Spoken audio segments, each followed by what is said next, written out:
今天我们很荣幸邀请到这个 UCI-MIND 的 Dr. Greer 跟他的那个同事来跟我们讲这个失智症研究的近况还有这个怎么样这个医治我们以热烈的掌声来欢迎Good morning.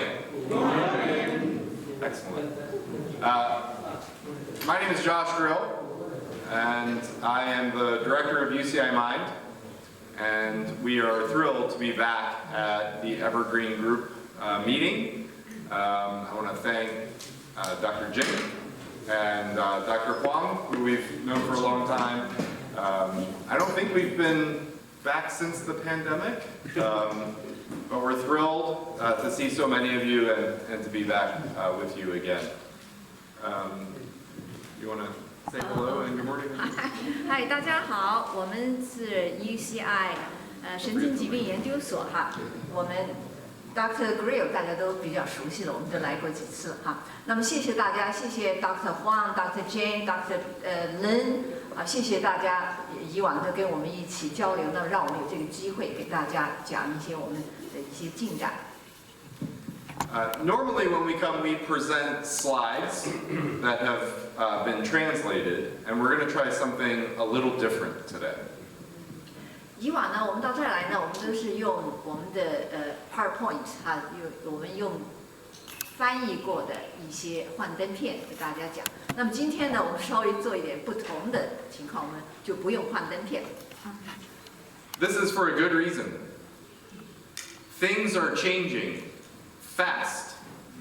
Progress, breakthroughs. And so we can't keep the slides up to date fast enough. 大家都听懂了就是说因为进步太快了，这个科学研究进步太快了，我们没有办法就是让我们跟上这个步伐，让它翻译出来。等你花一些时间翻译出来，新的东西又出来了。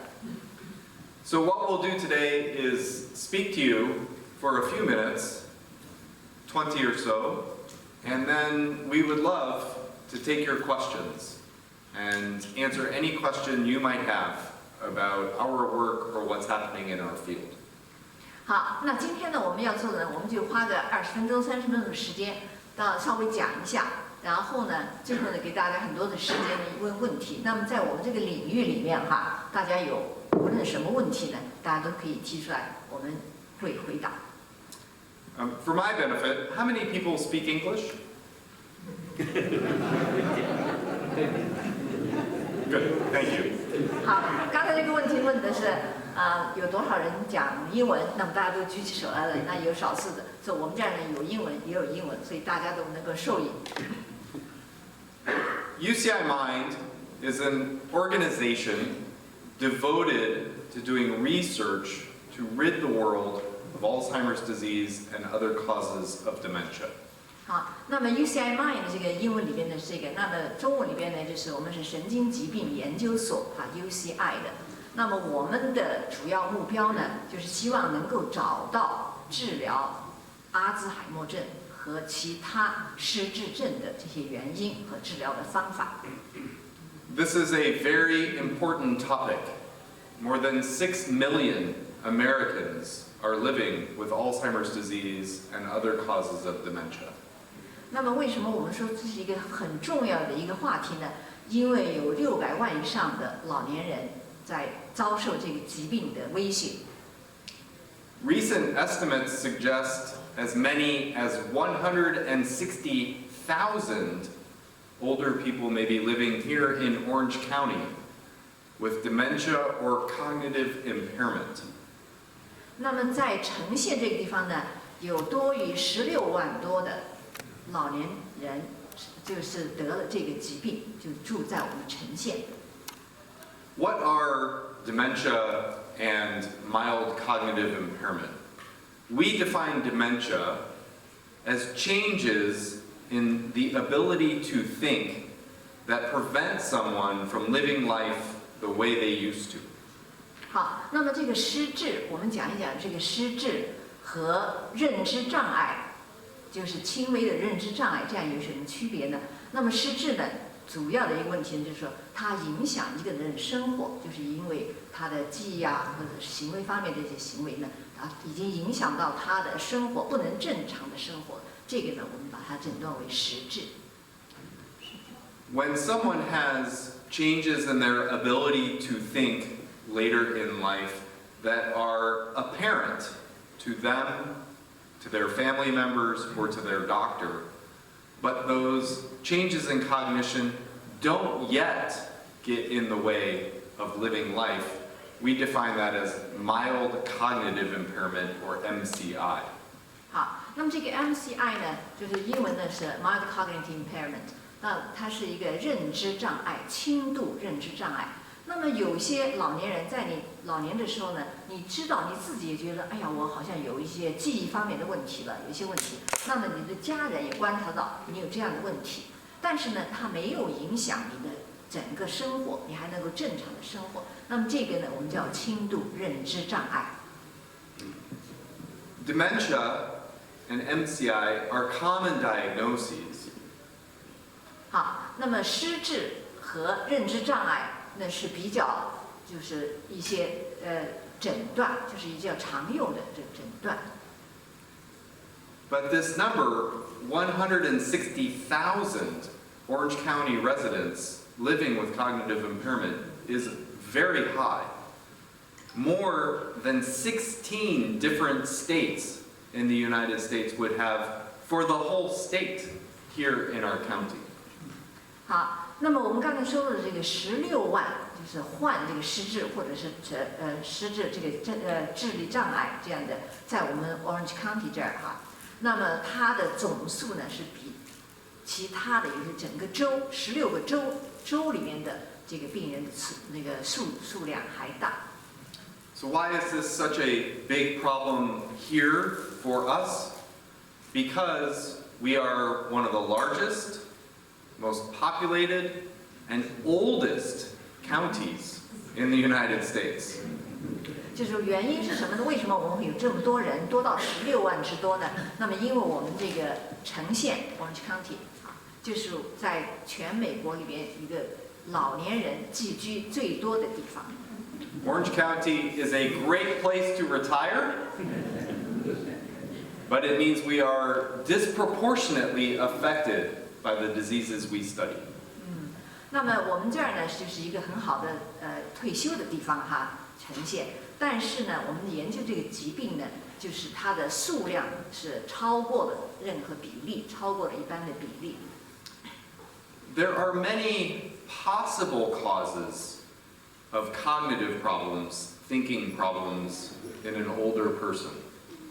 好，那么对于一个年长的人来说呢，那么很多原因有很多原因引起他的记忆方面的问题啊，或者是行为方面的问题。Some are reversible. If a person takes too many medications or has changes in hormones, they may experience cognitive problems that can be corrected. 好，那么但是有些呢是可以纠正的，可以返回，就是我们说的。那么就是说，如果你是因为就吃药吃的种类太多，或者你的荷尔蒙就是它是不平衡，那么像这些情况呢，是如果诊断清楚了以后呢，是可以治疗的。Unfortunately, the great majority of older people experiencing cognitive problems suffer from a disease of the brain, or what we call a neurodegenerative disease. 好，那么但是不幸的呢是大多数的老年人，好，那么到他出现这个症状，他是有一种这个疾病呢，就是我们的神经系统的这个疾病。The most common disease of the brain in causing cognitive problems is Alzheimer's disease. 那么最常见的就是阿兹海默症引起的这个失智。Alzheimer's disease is the specific changes that are happening in the brain that cause a person to experience cognitive problems. 阿兹海默症呢，就是确实是你大脑产生了变化，那么产生这种变化以后呢，就引起了平时的认知方面的问题，就失智就出来了。We describe these as plaques and tangles, or what we call amyloid plaques and neurofibrillary tangles. 好，那么在大脑里面呢，就是我们讲到的，就是为什么会引起这个大脑细胞的变化呢？就是我们说到的是淀粉样蛋白和它的这个神经长角、纤维长角。These pathologies will spread through the brain in an unrelenting manner. 这个病理变化，变化了以后呢，开始在一个地方，但是呢，最后呢，它就整个大脑都会到处都会产生这种病理变化。They will cause a person's memory and other thinking skills to worsen with time, leaving them unable to live independently. 好，那么这个变化以后呢，它就会使这个人的记忆啊、行为啊，就是认知啊各个方面的出现了问题，慢慢的呢就越来越严重，那么就丧失了生活的能力。This reliance on others to function makes Alzheimer's disease and other causes of dementia very burdensome and very expensive conditions. 因为自己不能独立了嘛，哈，老年人自己不能独立，那么他要依靠自己的家人，依靠这个整个社会，那么这样就使这个阿兹海默症和相关的这个失智症，那么就成为一个非常严重的一个疾病。Ultimately, these diseases will leave someone completely dependent on others for even the most basic daily functions, and these diseases are fatal. 啊，那么这个疾病呢，最后呢，就是完完全全100%的都要依靠别人了啊，而且这个疾病呢也是致死的。The estimates vary, especially since COVID, but Alzheimer's disease remains a top 10 killer in the United States and a top 5 cause of death here in Orange County. 好，那么阿兹海默症这个它是前10个死因，在全国范围内，那是死因的前10，占前10名。那么在 Orange County 这边呢是前5死因的前5名。Because the fastest growing segment of our population is older people, we expect many of these statistics to get substantially worse in the coming decades. 那因为我们这个人群就是年长的这个人群呢是发展的最快的，数量增长最快的，所以呢我们在今后的几年呢这个数字呢还在不断的往上增加。And the only way to avert this crisis is through medical research.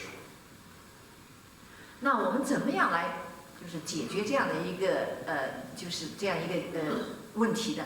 那么我们是要通过医疗科学方面的研究。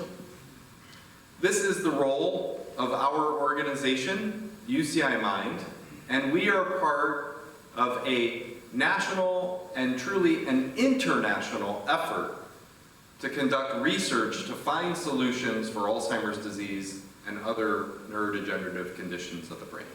啊，这个呢就是我们 UCI-MIND 的一个主要的目标哈。我们呢就是在全国范围内，甚至呢在全世界范围内，我们加入到这个科学研究的这个领域里面。那么我们呢这是我们的主要任务。And we are very excited about the progress we are making at UCI-MIND and globally in this work. 那我们自己呢，就是非常努力，我们也非常骄傲，在这个领域里面，我们所取得的一些成就。We have seen dramatic increases in our understanding of the changes that occur in the brain of a person who suffers from Alzheimer's disease. 那就是在我们怎么样来弄懂这个大脑的变化，一个人得了这个病以后，那么他大脑发生了什么变化，在这一方面的认识呢，我们已经有了很大的进步，大脑怎么变化。This work has been accumulating over decades, but in recent years we have actually seen research result in changes to clinical practice. 好，那么这个呢，我们就是很多年了，我们就看到，但是最近几年的我们越来越清楚的在这个临床方面，我们看到了这个变化。We have long known that the plaques and the tangles were key to what was happening in the brain of a person with Alzheimer's disease. 好，那么我们知道说，因为这个导致我们这个大脑的变化，是因为这个淀粉样蛋白或者它的这个斑块和缠绕。那么这个呢，我们已经知道了很多年了。But now we have tests, brain scans, measures of protein in the cerebrospinal fluid, and even measures in the blood that can tell us whether a person has plaques and tangles in their brain. 那么现在呢，我们有具体的方法来测试，那么这个大脑里边到底有多少这个斑块，或者是它的这个蛋白质啊？那么我们可以通过测血液，通过测脑积液，还有呢可以用这个大脑的扫描这些扫描来插到这个大脑里边到底是有什么样的东西，到底是什么样的程度。Before these tests, the only way to know that was to examine the brain after a person passes away. Now, we can make a confident diagnosis during life rather than having to wait until the person dies. 好，过去呢，我们就是确切的诊断这个阿兹海默症呢，只能通过过世以后呢，检查这个大脑的活检来确定是这个病。但是现在呢，在你活着的时候，我们就可以用刚才我们说的方法，验血、验脑积液，或者是用这个断层扫描、大脑扫描，那么这样呢来做出诊断。These tests, which we call biomarker tests, are very prominent in research, but have been slow to make their way into clinical practice. 好，那么这些研究呢，我们把它叫做生物标志这样的研究哈。那么这些呢，以前在实验室里边呢是做的很多的，我们也知道，但是呢，在临床里面呢，就是我们现在才刚刚开始。A major barrier to their use in clinical practice is that they are expensive and they are not currently covered by Medicare or private insurers in most cases. 好，那么为什么它的障碍在哪里呢？为什么不能大批的用到临床里面来呢？主要的有一个问题呢，就是它们很贵，就是要做这样一个测试呢，就要这个价钱上很高。那么有些呢，它这个你的医疗保险呢就不会付。But we hope this could change soon for very important reasons. 但是呢，我们希望呢，这个呢会很快就会发生变化。Learning about the plaques and tangles in the brain and understanding what is happening has allowed us to also develop new treatments. 那么我们在研究，就是在研究这个大脑里边这些斑块，还有这些缠角这些东西呢，那么以及是使我们呢也能够通过研究这些蛋白质啊或者缠角这些呢，那么我们也发展了就是新的对药物的研究。We had not had a new FDA-approved drug since 2004, but we got our first in a decade and a half in 2021. 好，那么治疗这个阿兹海默症或者是失智症这些药呢，我们是2004年以后就没有这个食品监督管理局就没有批准过，那么一直到2021年，差不多15、16年以后才批准了第一个新药。We got a second FDA-approved drug this year. Both of these approvals were for the demonstration that two treatments could lower the amount of amyloid plaques in the brain. 好，那么在今年，我们说2021年批准了第一个药，那么2023年又批准了第二个药。这两个药的作用呢，都是把你大脑里边的，刚才我们讲到的，影响你大脑细胞的那些东西，那些不正常的蛋白质，把它降低。这两种药的作用都是这样的。This is very exciting. These treatments can lower the number or amount of plaques in the brain back to normal levels in a person with Alzheimer's disease. 好，那么我们这个是非常令人激动的一个成就，就是这两种药呢，它能够把你大脑的这个就是我们刚才讲到的这个斑块呀，还有不正常蛋白质呢降低到正常水平。And doing this can slow the progression of this disease. 那么这样做的话呢，就可以减慢这个病的进程。There remains important work to be done, however, because slowing is not stopping. 好，那么虽然说减慢了，但是呢，我们还有很多工作要做，因为减慢呢，并不是说它就把它制止在那儿了。These drugs were approved under a unique pathway called the accelerated approval pathway, but we think one of them is likely to get full approval this summer. 好，那么这两个药呢，就是食品监察管理局呢，它批准的时候呢，是以一种就是快速方式批准的。但是呢，我们希望呢，其中的一个呢，今年夏天呢，就能够得到完全的，就是完完全全的批准。This is important because right now, Medicare and private insurers will not pay for these drugs. But with full approval, we hope that could change. 就是那目前呢，就是因为它没有得到就是完整的批准，所以呢，我们所说的联邦医疗 Medicare， 还有其他的这些商业这些医疗保险呢，他们是不付这个药的。但是呢，如果食品管理局全面的整个批准了以后呢，可能会 Medicare 和其他的保险会开始来覆盖这个药。And because these drugs are only appropriate for people who have plaques and tangles in their brain, we think Medicare may begin paying for the biomarker tests, the brain scans, and the fluid assessments when they begin paying for the treatments as well. 因为这些药呢，是对你大脑里边有这个不正常的蛋白沉积的这些人呢才有用，所以呢，我们想，如果这样到了这一步的话呢，那么联邦医疗保险还有其他医疗保险呢，也可能会批准，可以让你去检查，他付这些费用，让你去检查你大脑里边有没有这个东西。And so the care of people with Alzheimer's disease will look very different moving forward than it did a few years ago.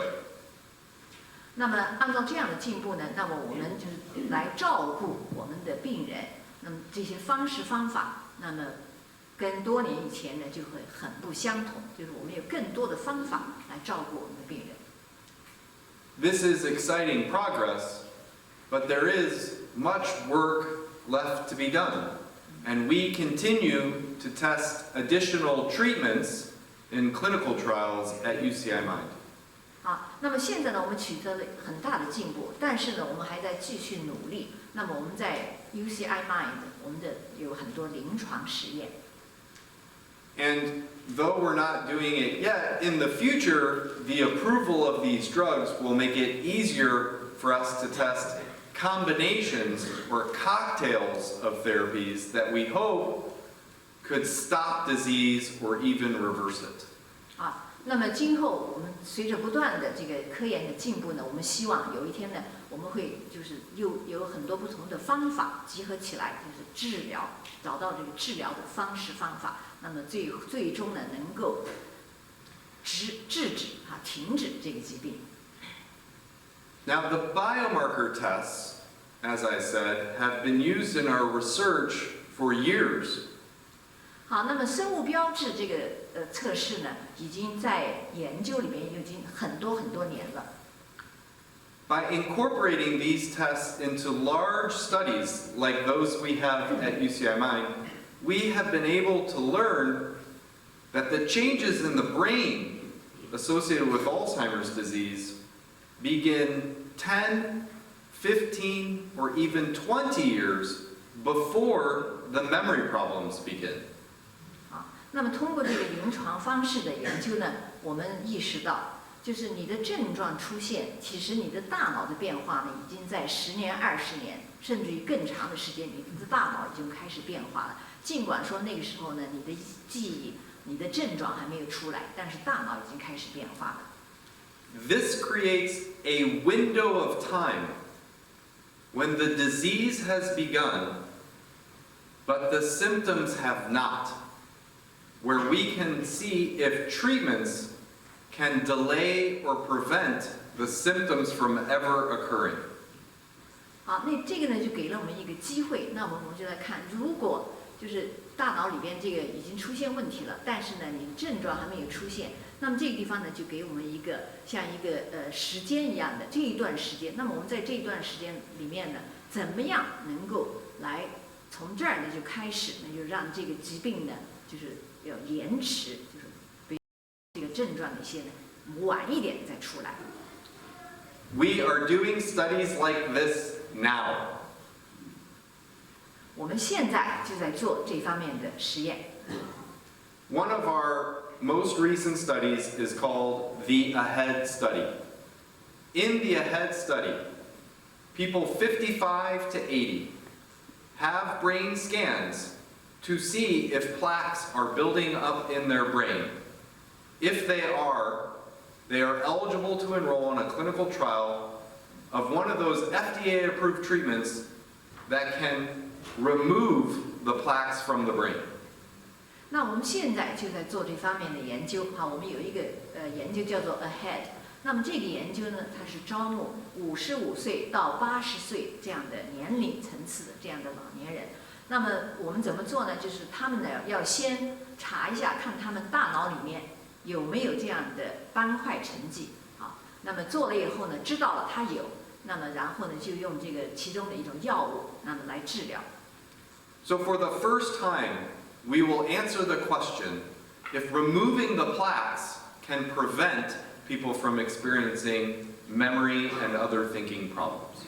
好，这个呢就是给了我们第一次机会。那么我们来研究，如果把大脑里边刚才讲到的这些这些蛋白质、不正常蛋白质把它拿走以后，那么我们是不是就不会出现问题了呢？那么这个症状就不会出现了。这个呢就是我们研究第一次呢，我们给这样一个机会可以来回答这样的问题。This is very exciting, very promising, but it is also important that we make sure this research benefits all people. 好，那么这个呢是一个非常令人激动的一个机会哈，但是呢我们也要保证这个研究呢，就是让所有的人都能够得益于这个研究。Historically, many groups are left out of our research. 那从历史上来讲呢，就是很多的人群呢是被排除在研究之外。But I am very proud that UCI-MIND includes very diverse populations in our studies. 但是我呢非常自豪地跟大家讲，就是我们的研究项目呢，我们包括了很多不同的种族和族裔。In our observational study, where people come in once a year for memory testing, neurological exams, UCI-MIND has the highest proportion of Asian participants of any center in the country. 好，那在我们的就是这个观察性研究，就是我们所说的长期跟踪研究哈，在我们 UCI-MIND 的这个小组，因为我们是全国有很多不同的研究机构嘛哈 ，UCI 呢，我们 Asian 就是亚裔的占的比例是非常高的。And historically, clinical trials like the AHEAD study have greater than 90% of participants who are non-Hispanic white. But in the AHEAD study right now at UCI-MIND, more than 40% of our participants have been Asian or Hispanic. 好，那么就是从历史上看呢，在我们就是刚才提到的这个 AHEAD study， 那么在其他的机构里面呢，90%以上的都是主流白人哈，但是在我们 UCI 这个群组里边呢，我们有40%占到的是亚裔、西班牙裔，还有其他的少数族裔。This is a critical part of our mission to ensure that our research is representative of all older people and all people we want to help. 好，那么这个呢是我们的一个使命了，就是说我们的希望，我们的研究的结果呢有益于所有的这个老年人，而不是只是几个族裔。 And that is why we are so proud and grateful of partnerships with community organizations like yours. 那就是因为我们为什么就是把这个当作很重要，就是以大家，我们跟你们做合作伙伴，像大家这样的社区一样做合作伙伴。We believe these diseases are the most important medical problems we face as a society today. That's easier to say as the pandemic wanes. 好，那么现在我们觉得这个疾病呢，就是说在我们整个社会面临的就是比较重要的、比较严重的疾病。那么现在就是pandemic 已经慢慢的消失了，那么我们这个疾病也出来了。And we are so grateful for the ways that our community supports our work. 那我们非常珍惜大家这样来支持我们这样的一些工作。I end all of my community lectures by telling people how they can help us. 每次我们在社区演讲或者讲座的时候呢，我都会告诉大家，大家都可以帮助我们。那么怎么样来帮助我们呢？ I don't think this will translate well. But I end my lectures with what I call my 3 8s. People can advocate, donate, and participate. 好，那么大家呢就是3个，自己一个呢，你可以参与可以捐赠，可以呢宣传。Our nation and our state have invested in Alzheimer's disease research, and that is good. But you can advocate for research and for people living with this disease. We need more dollars for research.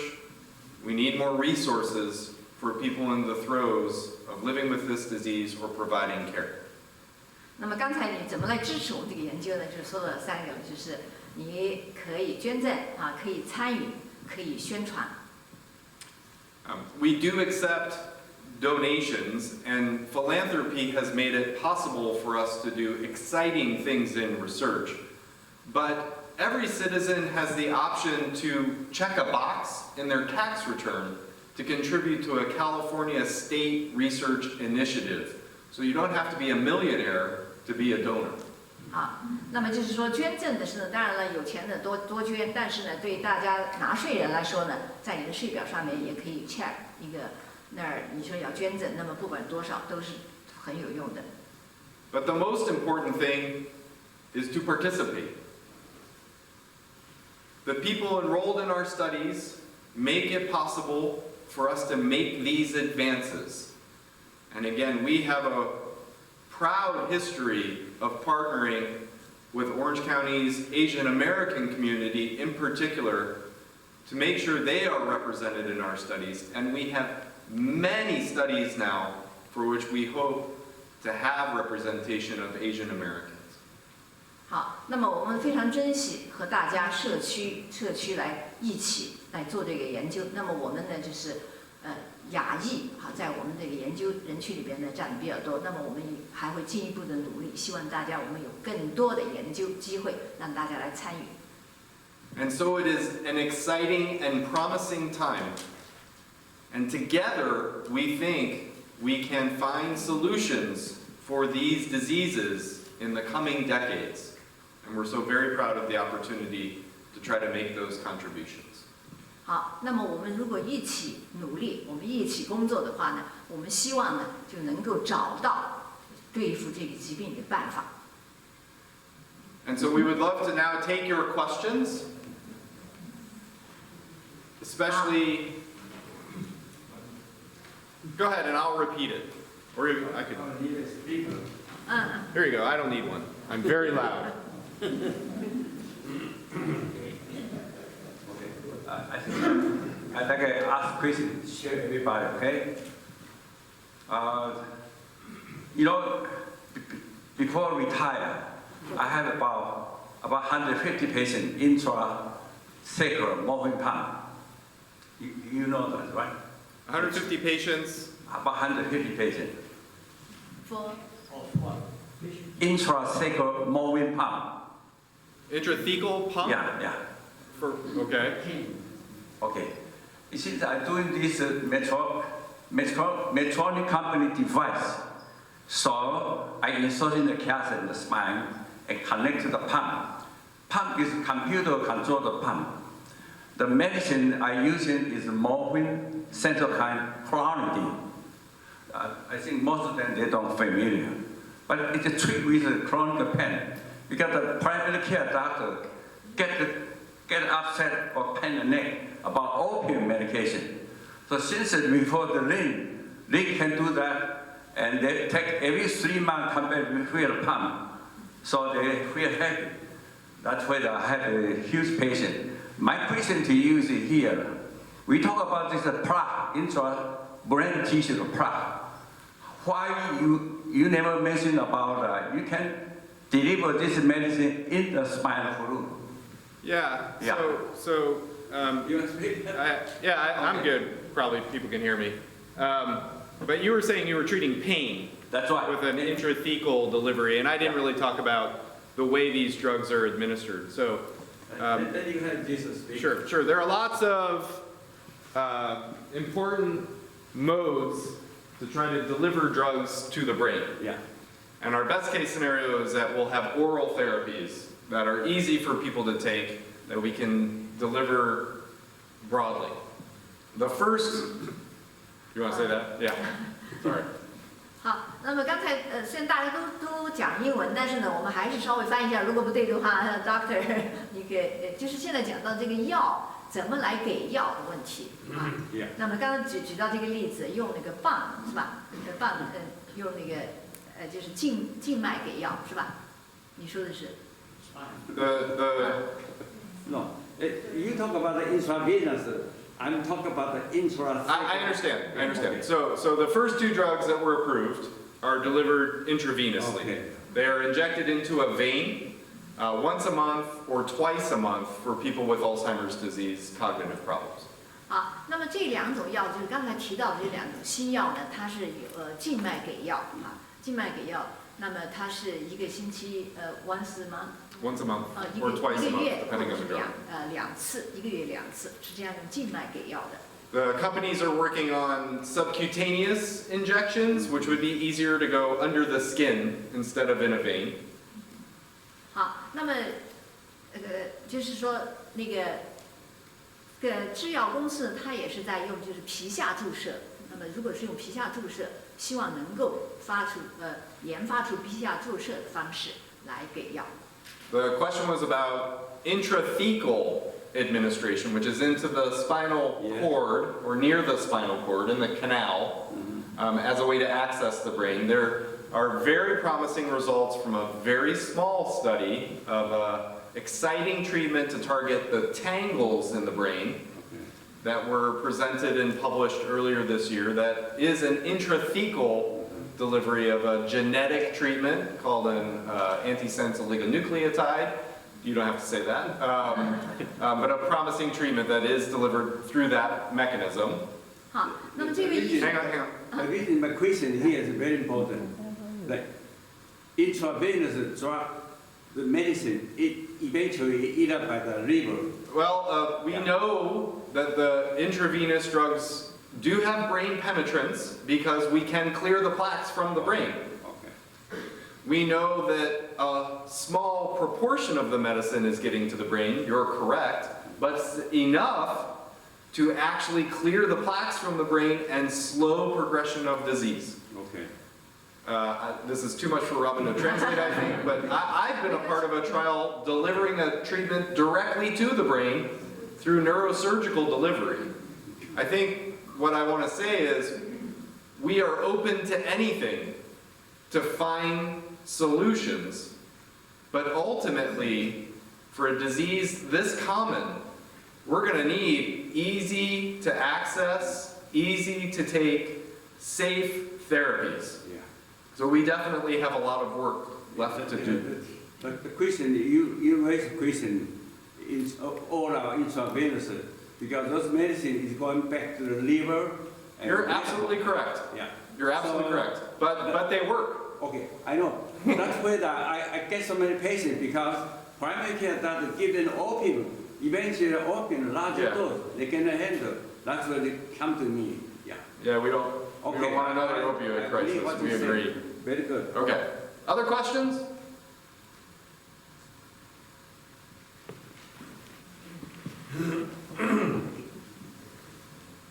Yeah, it's not a question. I just want to know that if someone who is interested to apply to participate in this UCI-MIND, is there any requirement or any, just only the age? I know it's over 55 to 80, but if that is a medical body situation or something,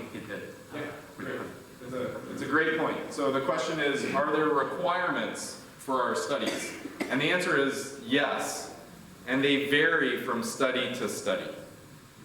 And so things like our observational cohort study, where people come in once a year and have their memory tested, neurological exams, blood draws, brain scans, we are very broad in the criteria.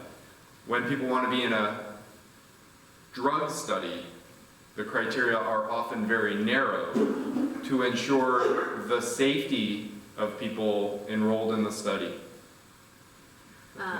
好，刚才这位先生问的是，就是我们的一些研究呢，有没有什么具体的条件哈？那么就是说，我们有各种不同的临床研究或者是长期跟踪研究，那么不同的项目有不同的要求哈。那么就是说，如果要用到药的话呢，那么它的要求会更高一些。那么如果只是长期跟踪研究呢，那个时候呢，可能要求会少一点。那么如果你有兴趣的话呢，待会儿我们具体谈一谈，然后给你一个联系的地址，我们可以保持联系。And that's just 2 studies. We have many, many studies, and some are very stringent and some are not very stringent.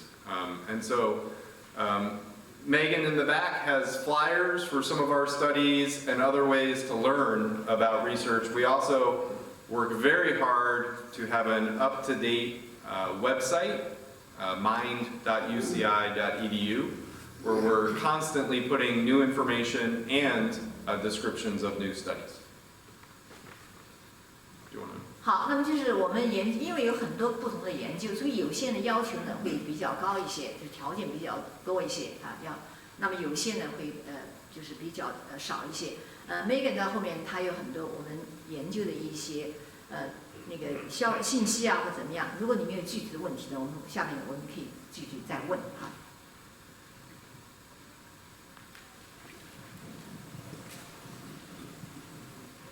I'm sorry, I don't have a lot of knowledge about Alzheimer.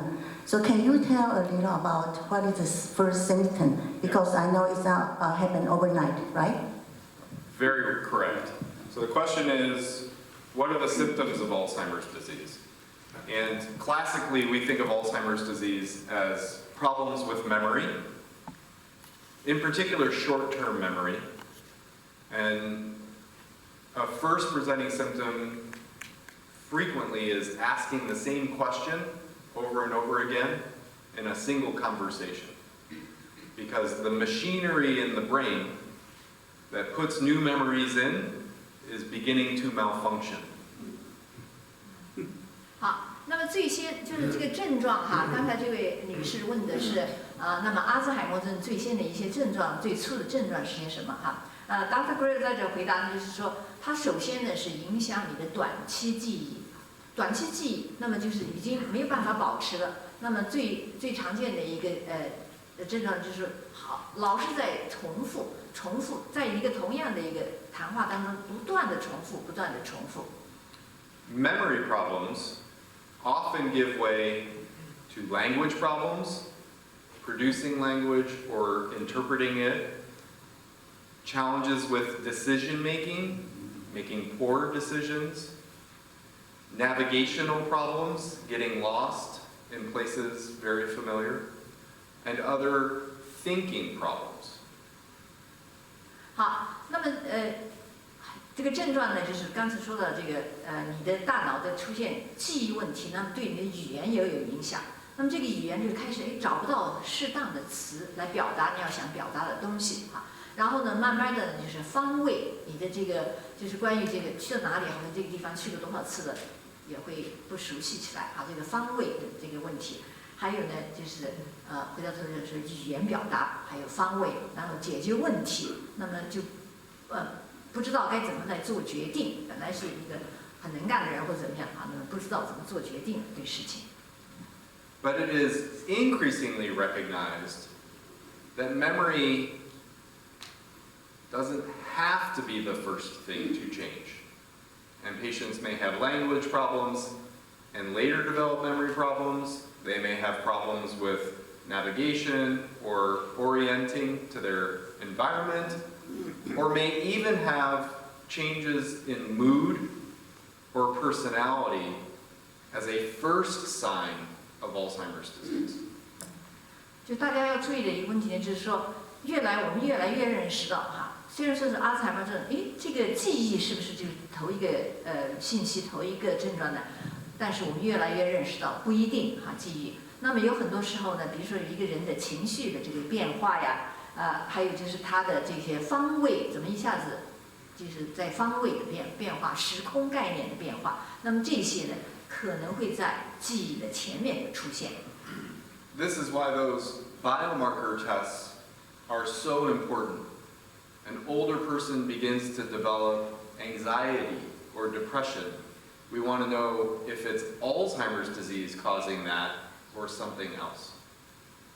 那么就是刚才我们举到的这些生物标志物的这些研究，就是这些检查，为什么说它重要呢？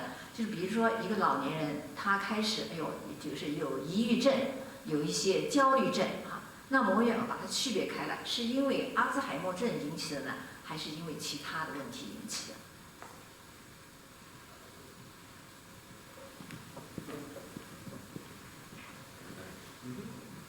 On top of the 2 drugs approved by FDA in 21 and this year, what are the simple ways that we can do to reverse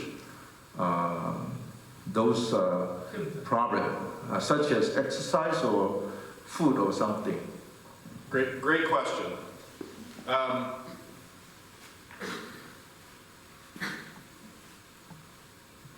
About half of the risk for Alzheimer's disease seems to be genetic.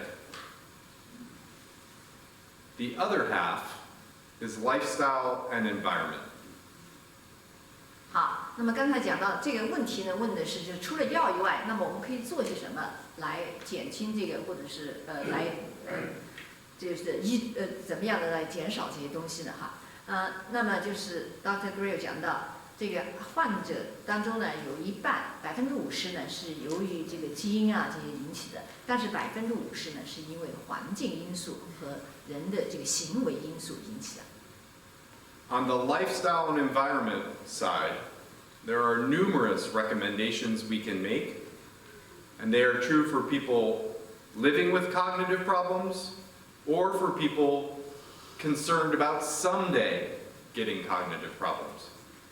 那么在就是环境方面的因素、外界环境的因素，还有这个行为方面的因素呢，我们有很多的建议和我们提倡，就是对就是已经有轻度认知障碍的，或者是有些人呢认为我家人有可能会出现这种状况，那么对这一部分人呢，就是有很多建议。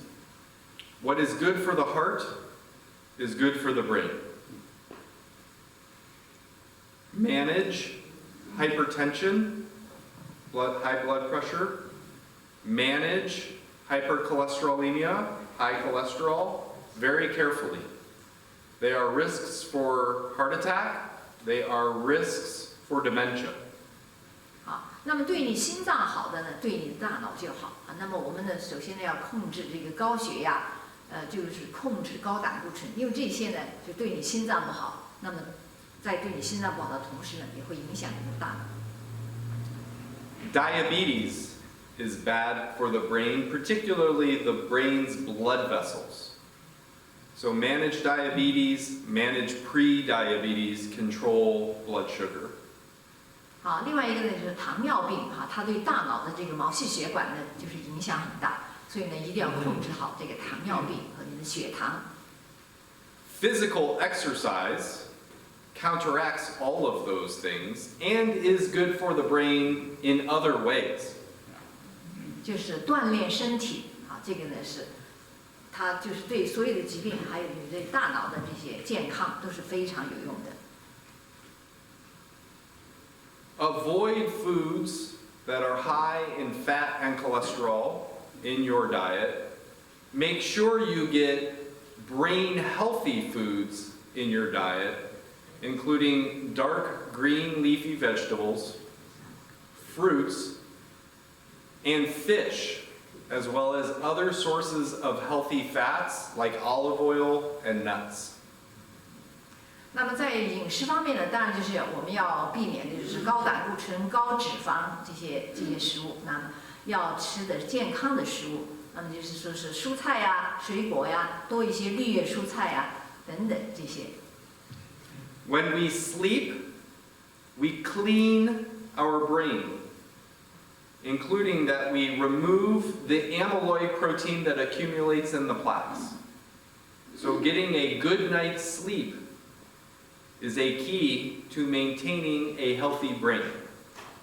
那么睡眠对于我们想要我们大脑健康的也是非常重要的，因为在我们睡着的时候呢，我们这个大脑呢是开始清理我们的这个大脑哈，其中呢就包括它可以清理掉那些非正常的一些蛋白质那些东西，所以呢睡眠是一个很重要的一个因素。Other recommendations include staying socially and cognitively active. And things like learning a new language or learning a new musical instrument may be good for your brain.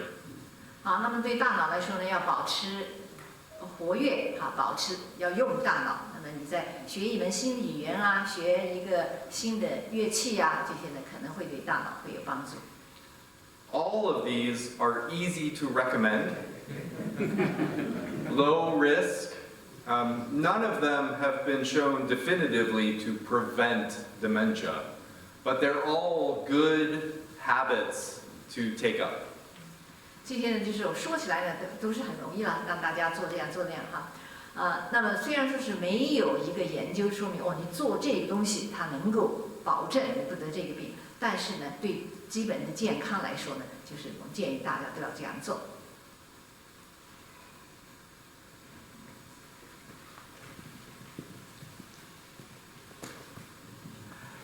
You call for the participation, but you limit the age beyond 80.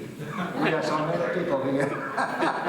Perhaps we have some medical reason to take care of it, or what? No, again, we have studies for which 80 is too young. We have a study, a very famous study, not far from here, that only enrolls people 90 and older. It's been featured on 60 Minutes and New York Times and various other places, and it's called the 90-plus study. And in fact, the next wave of the 90-plus study has a major emphasis on diversifying its participants to include Hispanics, Asians, and African Americans. And so we really hope people in their 90s will consider enrolling in that study as well. And again, every study has its own criteria. And I agree with you that we should not, 80% of people with Alzheimer's disease are over age 75, and it is an age-associated disease. So we should be very careful about having upper age limits in our studies. Maybe too old to take care of it, or? I missed it. Too old to take care. Oh, no such thing for us. Thank you, Dr. Rea. I'm so glad that your biomarker can detect beta amyloid production 10, 15 years before it actually happened. Do you think, I have two questions, okay? Do you think that if you detect somebody with abnormal amyloid production, can you initiate donepezil at that time to prevent further productions of beta amyloid? That's my suggestion. Now my question is, do we know what switch from from alpha secretary to the beta secretary? Okay. That's my basic miss. Okay, so the first question is that we now have these tests that can be performed in a person who's cognitively normal, not impaired, and see if the plaques are present. Right now, we only do this in the setting of research. And even then, we're very careful about which studies we do it and how we deliver this information to people, because there is no treatment for people who have amyloid building up in their brain. In fact, until recently, the only studies where we did this were in trials of treatments, because we thought it respected the autonomy of the people participating in our studies, and it was essential for the feasibility of those trials to only enroll people who had the biomarker, because then we were going to randomize them to drug or placebo. I think you mentioned donepezil, which is one of the approved medications for Alzheimer's disease from more than 15 years ago. And it would not be helpful to a person who has amyloid building up in their brain but does not have memory problems. It does not slow the course of the disease. It does not affect the biology of Alzheimer's disease. It helps people with Alzheimer's dementia do a little better on memory tests and other cognitive tests, but it does not slow the course of disease. That was a lot. I don't know if you want to... I don't know whether most of the people I can think understand. Does anybody need us to translate any of that? Are we good? Okay, so then the second question about alpha secretase and beta secretase, this is the molecular pathway through which a protein that is common in all of our brains becomes this beta amyloid protein that builds up. It's a sticky protein and it clumps together into these plaques in the brain. It's not like the plaques in our arteries. It's a very specific protein of a very particular length of amino acids, and we now understand the steps in the process by which this beta amyloid protein becomes made from a larger precursor protein that we all have. And one of the long-standing questions in our field was, is it that amyloid is made too much in people with Alzheimer's disease, or is it that we're not good at getting rid of it in Alzheimer's disease? And it seems to actually be more of the failure to get rid of amyloid than the overproduction of it in the 6 million people who suffer from Alzheimer's disease. But we've tested drugs that targeted what I call molecular pairs of scissors that cut these proteins and make this amyloid beta. And unfortunately, those drugs have been not successful, and these are very hard targets. And the big problem is that the drugs produce side effects, because it's very hard to pinpoint a drug for the pair of scissors that doesn't affect other pairs of scissors throughout the body. But a lot of important work is still ongoing about those pathways and processes. Question.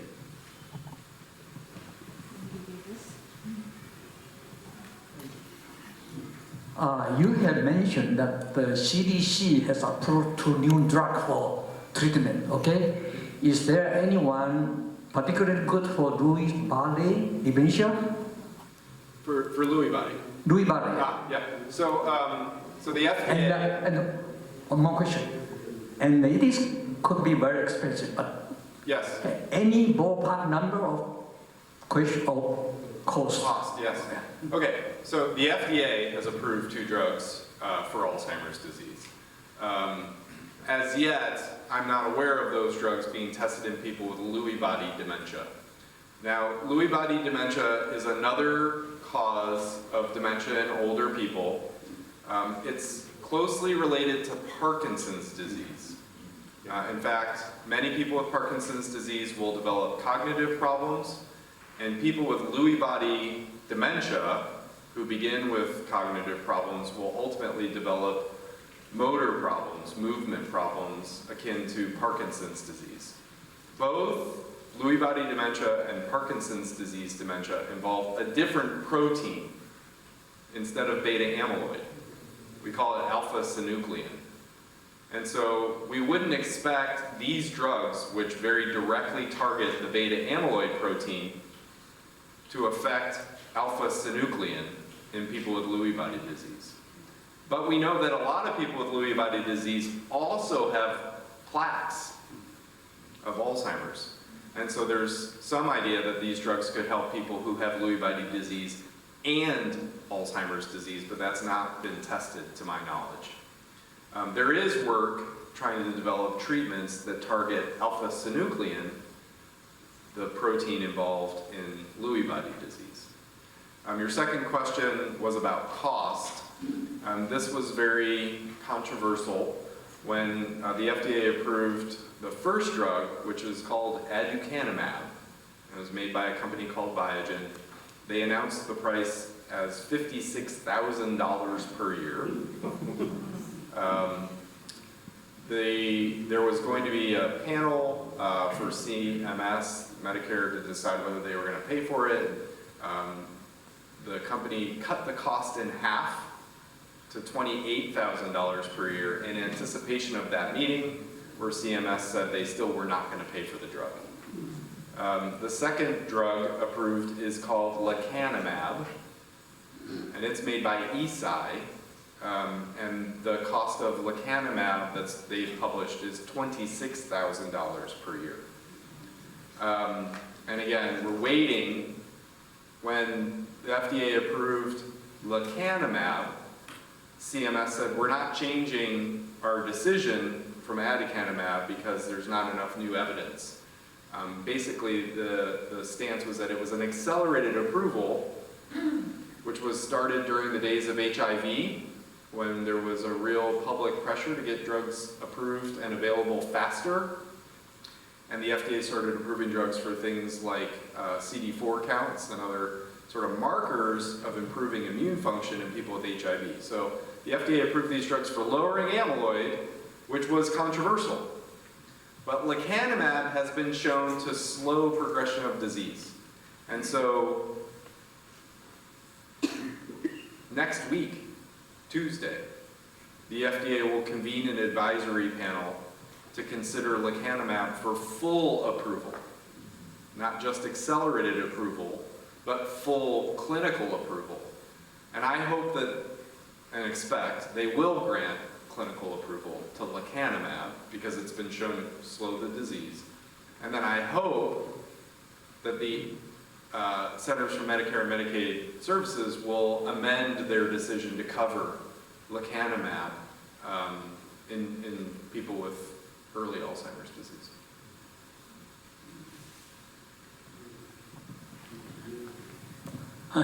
It appeared to me the prevention and treatment of Alzheimer's disease is still a kind of, early stage.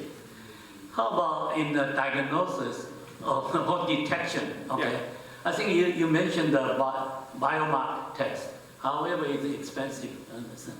Yeah. Okay, is any prospect this kind of? I think last time I asked you a question about treat of diabetes. You have pre-diabetes stage test. Yeah. Okay, do you think one day you can make this, like a pre-Alzheimer test, cost-effective and really everybody can afford? Yeah, so I do think that we can detect Alzheimer's disease early. The brain scans are very expensive, and so Medicare doesn't cover them. For people with cognitive problems, let alone as a risk factor. But the blood tests are coming very far, very fast. And the blood tests seem to be better than 90% accurate at showing us what's happening in the brain. Someday, I think everyone, when they turn 65, or 70, or 75, or all three, will get a blood test. And if the blood test says your risk is high, you might go get a brain scan. And this will be to find people who are pre-Alzheimer's.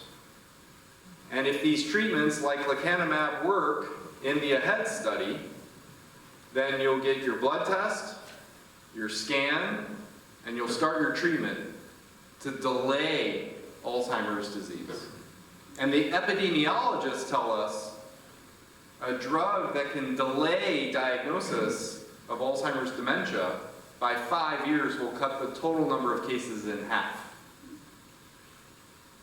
A drug that can delay diagnosis by 10 years essentially eradicates Alzheimer's. There are some benefits to studying a late life disease. Our goal is to let people die of something else with their memories intact. Okay. We can hang out for a few minutes, but again, we want to thank you. We want to thank you all for being here. We believe we're all in this together, and we're grateful for the community in which we work and the support of what we're trying to do. So thank you, thank you, thank you very much. They are what we call immunotherapies. They are actually monoclonal antibodies against the beta amyloid protein. So it's not clear how much of the drug gets into the brain versus stays in the circulating blood, but it is enough to have an action. And that action is to, if you will, grab hold of the amyloid plaques and act as a signal to either pull the amyloid out of the brain or cause particular cells in the brain, these scavenger cells that we call microglia, a signal to the microglia to come and remove the amyloid through a destructive process, autophagic process. However it's working, these drugs, the two that were approved and others that may soon get approved, are very active in their removal of the amyloid plaques, and that brings a risk of side effects. Now, the risk of side effects is quite different for the two different drugs. It's much higher for one drug, aducanumab, than it is for the other drug, lecanemab, but it is similar in what happens in the two medications, and that is the walls of the blood vessels in the brain are left structurally weak in people who have the main side effect for these drugs. And that can lead to leakage of fluid from the blood into the brain, and in rare but important cases, bleeding into the brain. The majority, for both drugs, the majority of times that this happens, a person experiences no symptoms. We know that it happens because of MRIs that are given routinely to check whether this is happening. In the small proportion of cases who experience symptoms, they are most often dizziness, headache, or confusion. But in a very, very small number of cases, this can be quite serious and even life-threatening if there is bleeding in the brain. So we are working now a lot on the conversations doctors will have with patients who are interested in taking these drugs, because people have to understand the risks before they go on a new treatment. The other thing that is completely paradigm shifting is that the risk for these side effects is different based on a particular gene that we can test. And so historically we did no genetic testing as a part of the diagnosis and care of a person with Alzheimer's disease. But now, if a person wishes to take these drugs, we believe that a conversation needs to happen about genetic testing so that they can understand the full risk profile for these drugs. It doesn't change the diagnosis. There's debate over whether it changes the efficacy of the drugs, but it is clear that it changes the risk. And so I myself, with one of my trainees, am now writing an article from a major journal by invitation to talk about the role of genetic testing in the clinical practice of caring for people with Alzheimer's disease when using these treatments. And that is basically the gist of our article. This represents a complete and total paradigm shift, whereby genetic testing was never before recommended, still should not be recommended if these treatments aren't going to be used. But if these treatments are going to be used, people should be educated about genetic testing and the differential risk of these drugs based on their genetic results. So progress is fantastic and important, but also brings new challenges. And a lot of doctors won't feel comfortable talking about genetic testing or genetic results and some of the risks about genetic testing. Because anytime someone undergoes a genetic test, there are implications for their family members. And if we learn that a person considering these treatments has 2 copies of the Alzheimer's risk gene, we know that all of their kids have at least 1 copy of the Alzheimer's risk gene. So these are complicated conversations that not even all neurologists feel comfortable having. And so referring to people like genetic counselors or geneticists may become part of the care of people with Alzheimer's disease. It's also true that if you're treating patients with these drugs, not only do you have to come in once a month or twice a month to get the drug, you're going to have to come in 4 or 5 times in the first year for MRIs to make sure you're not having these side effects. So, you know, there's a great debate in our field about how many people are going to take these drugs. They're expensive, they're burdensome, they're complicated to deliver, and they have real risks. And so we don't know yet how many people are going to take these drugs. It is important progress, and I think that these drugs will have the most value if they're shown to be preventative.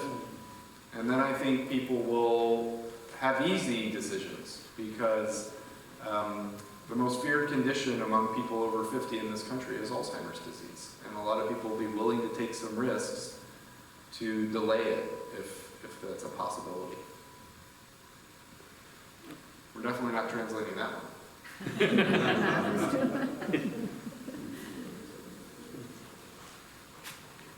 Any other questions?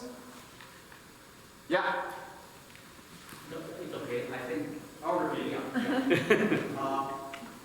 Since the brain have a different area that decide for specific functions, and so the location of that drug will change the symptom of the Alzheimer's disease, right?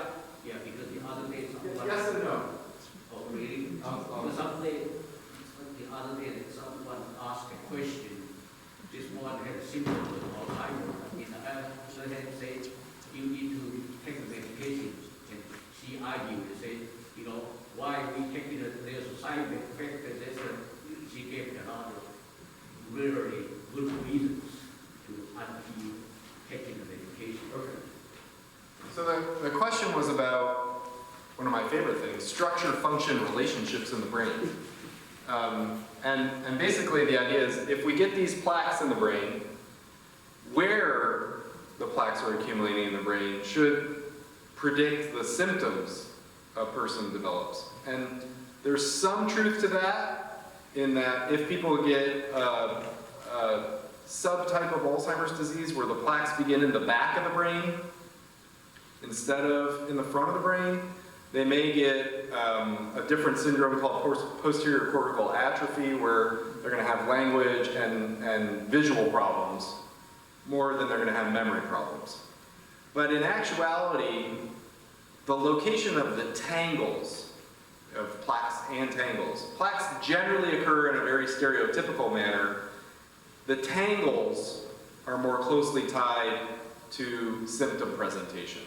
Where the tangles are predicts the specific cognitive change, the personality change, etc. So it's kind of both. And it's clearly important for understanding how to use the biomarkers. And, you know, we don't have studies of these new drugs in people with posterior cortical atrophy. We will. That'll be done. But, you know, which subtype of disease is appropriate for which treatment, that's work that'll come in the coming years for sure.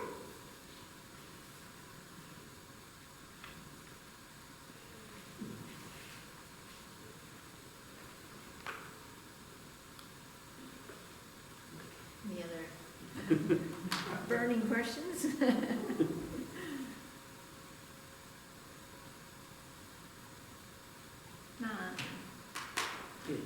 We've also been part of a collaborative effort, and we're waiting on NIH to see if it'll get to keep going.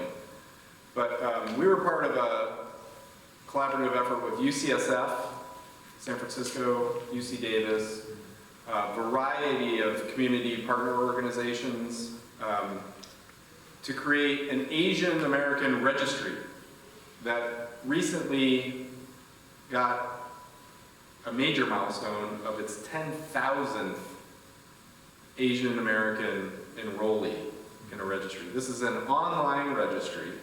It's still open, although our NIH funding has run out, and we've submitted a grant to keep it going and to expand it to the rest of the United States and Hawaii. Right now it's just basically in California. But that's been pretty exciting, and maybe some of you have enrolled in the registry. It's called the CARE registry. I should remember what CARE stands for, but it's not immediately coming to my mind. It's Collaborative Asian Education Research. I don't know, there's a bunch of extra stuff in there.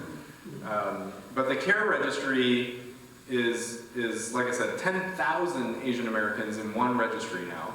We have our own registry at UCI-MIND, and we have translated our registry into Mandarin, Korean, and Vietnamese. The CARE registry is in, I think, 5 different Asian languages, and a plan to expand further from there. But these are all major initiatives with NIH support to make sure that our work doesn't leave anybody out.